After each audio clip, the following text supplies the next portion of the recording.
Hey, salut tout le monde. On se retrouve pour un petit tour rapide de mes différentes colonies. On commence avec les Flavius qui sont arrivés il n'y a pas très longtemps. Elles se portent plutôt bien. Il y a un petit couvain tranquille. Ouais, elles bougent pas beaucoup, mais bon. J'essaie de connecter à un petit nid, mais apparemment leur tube de fondation leur convient tout à fait. Donc moi ça me va. Moi ça sert surtout comme aire de chasse, donc on verra ce que ça donne par la suite. On passe sur les Camponotus cruentatus. Comme vous pouvez le voir, il y a quelques couvains, enfin il y a du couvain, pardon, il y a quelques cocons. Et j'ai vu qu'elle avait pondu une nouvelle grappe d'œufs, donc ça se développe gentiment, mais sûrement. Après, je crois que j'ai eu une petite galère avec, avec des distributeurs de liquide sucré là que j'ai essayé. J'ai pas l'impression qu'ils s'étaient bien enclenchés.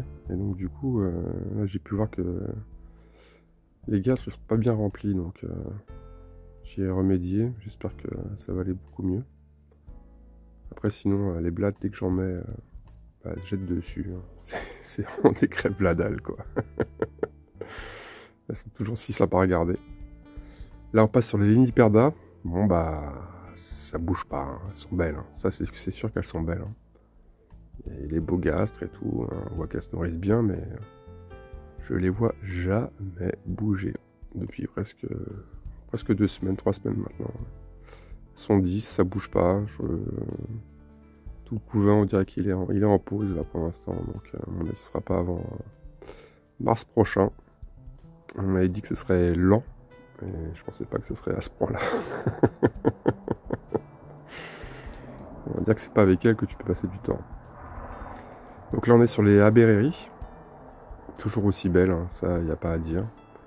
Il y a un beau, elle a repondu la reine. J'ai vu quelques œufs, donc déjà ça fait plaisir parce que c'était pas à gagner.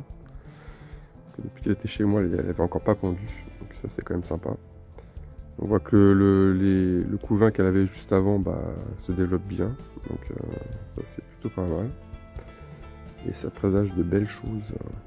Donc j'ai hâte que ça se développe cette colonie, parce qu'elles sont vraiment splendides. Je trouve vraiment magnifique. Et du coup, bah elle par contre, il n'y avait pas de problème de distributeur de liquide sucré, hein, comme on peut le voir. Les beaux gastres, c'est bien distendu, donc c'est comme il faut. Quoi. On passe à la suivante. Ah oui, alors là c'est Campolotus arrogance. J'ai une queen avec 2 ouvrières. J'en ai perdu une malheureusement. D'une échappée, je l'ai mal récupérée. Et donc du coup elle se cache la plupart du temps. Et là on a eu le droit à la sortie de Madame la Gine. Donc ça fait plaisir à voir. Là on passe sur les Camponotus circumspectus. Donc on peut voir que bah, ça se développe gentiment. Il y a une nouvelle série d'œufs qui a été pondue par la Gine. On peut voir que la série précédente bah, se développe plutôt pas mal. Donc, et oui, et puis pour la petite histoire, on peut voir aussi en haut à gauche, enfin on venait de le voir, on voyait une des fourmis écrasées. J'ai eu un petit souci, j'ai fait une connerie, j'ai mis un insecte vivant et cet enfoiré il s'est barré dans le nid. Et donc du coup j'ai été le récupérer et j'ai tué une petite fourmi malheureusement. On passe au Meranopus bicolore. Alors là, c'est toujours assez étonnant. C'est quand même, j'ai rarement vu ça. C'est une gine qui est jamais dans le nid, qui est toujours dans l'air de chasse, toujours à fourrager. Pour moi, je pense que c'est plus une origine qu'une vraie gine. On voit que le couvain qu'elle a pondu se développe pas mal. Ça aussi, c'est marrant. Il y a toujours des fourmis pour garder l'entrée du nid. Ça, c'est assez marrant. Et donc là, vous pouvez voir, elle va se pointer vers l'entrée du nid, mais au final, elle va pas y rentrer plus que ça, quoi. Ça n'intéresse pas des masses ce qui s'y passe. Par contre, ouais, du coup, j'ai toujours pas constaté de nouvelles grappes d'œufs, donc ça m'inquiète un petit peu. Hein. J'aimerais bien qu'elle aille pondre plutôt qu'elle aille faire l'ouvrière.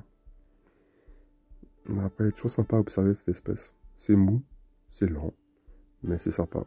Ah oui, j'ai filmé en enlevant le couvercle de l'air de chasse et bah, il n'y a eu aucune évasion. C'est un truc de malade, quoi. Donc là on passe sur les Mutilarius, qui bougent pas. Depuis qu'elles sont arrivées chez moi, j'ai pas constaté de ponte. Ça fait 2 semaines maintenant. Il y a eu un décès, je pense que c'était dû à de la vieillesse. Et puis, c'était paralysé du train arrière. Puis après, la paralysie est montée, donc voilà. Donc là, j'ai changé les conditions du setup. On va voir ce que ça va donner. J'espère que ça va finir par le faire, quoi. Et là, on est sur les Messor Barbarus pour finir. Alors, elle, c'est un pur régal à observer. Bon, là, du coup, il y a le spot lumineux. Elle kiffe pas des masses pour filmer, là. Donc, elle s'est un petit peu en panique à chaque fois que je l'allume. Donc, j'évite de trop les filmer en général, elle.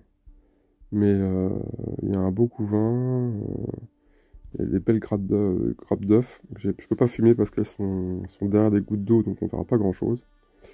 Des gouttes de condensation. Mais franchement, c'est super sympa à observer. Elles sont tout le temps en activité, quoi. Il y a tout le temps un truc à regarder.